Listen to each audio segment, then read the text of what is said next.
Hello guys, this is Sahendra Kumar Rana, FNB Cost Controller, and now you are watching my YouTube channel FNB Controls. So guys, it's before I have brief about this cycle of FNB Controls.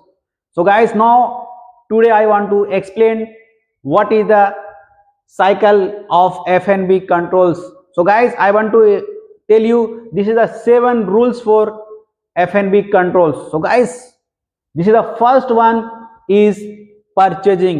So guys, आपको purchase कहां से करना है, कैसे करना है, उसकी quality क्या होगा, उसकी क्वांटिटी क्या होगा और सप्लायर कैसा रहेगा.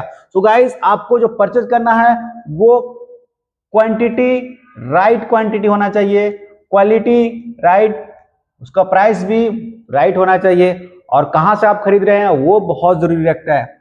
सो गाइस, इसमें इस सारी चीजों को हम और डीपली जाएंगे. और रिसीविंग में आपका जो इनवॉइस आया है उस अकॉर्डिंग टू मटेरियल रिसीव हुआ है या नहीं हुआ है, या जो क्वालिटी हमने स्टैंडर्डाइज किया था, अगर आपने ऑर्डर दिया और वेंडर कुछ भी ला करके देता है तो उससे भी क्या होता है, आपको कॉस्ट में फर्क पड़ेगा. तो गाइस, ये बहुत जरूरी चीज होता है कि आप अगर आपके फूड कॉस्ट को मेंटेन करना है तो ये सारी चीजें बहुत जरूरी होता है.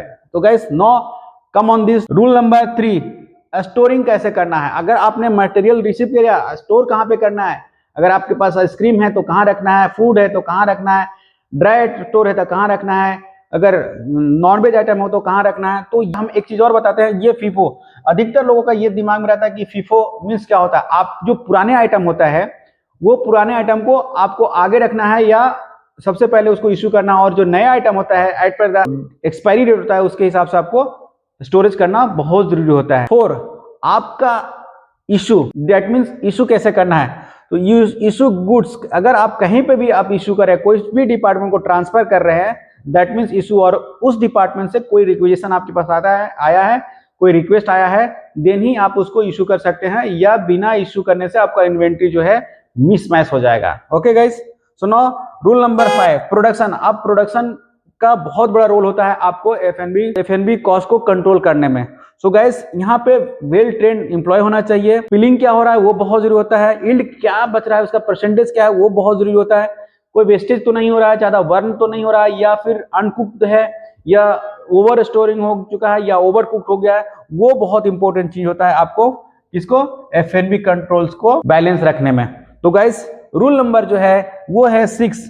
तो ये और ये पार्ट जो है बहुत जरूरी होता है, क्योंकि अगर आपने प्रोडक्शन किया और प्रोडक्शन करने के बाद अगर आपको सेल और सर्विस उसका प्राइस अच्छा से नहीं रखे हो, कहीं टिपिंग हो रहा है, पोर्शन कंट्रोल जिसको हम बोलते हैं, वो पोर्शन कंट्रोल जो है वो हम नेक्स्ट वीडियो में बताएंगे कि पोर्शन कंट्रोल्स क्या होता है. बट यहाँ पे आपको स्मॉल ब्रीफिंग में बताता हूँ कि जब सर्व करते हैं तो वो करेक्ट पोर्शन साइज होना चाहिए. अगर स्टैंडर्डाइज किया हुआ है कि ये पोर्शन बॉल में जाएगा तो that means you have to serve in this ball only, not big like, not small like that. तो उससे क्या होगा, आपका स्टैंडर्ड भी बिगड़ सकता है और उसको राइट प्राइस में होगा.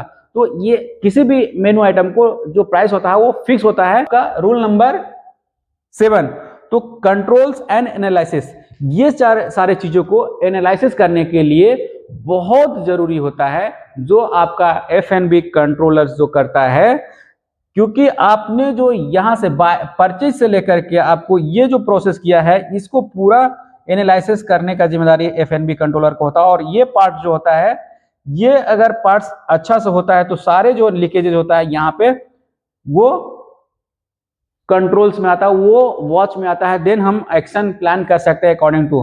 तो एनालिसिस, आपका एनालिसिस क्या होता है, आपने जो बजटिंग किया था, फोरकास्टिंग किया था, वो आपका कॉस्टिंग सही है या नहीं है. जो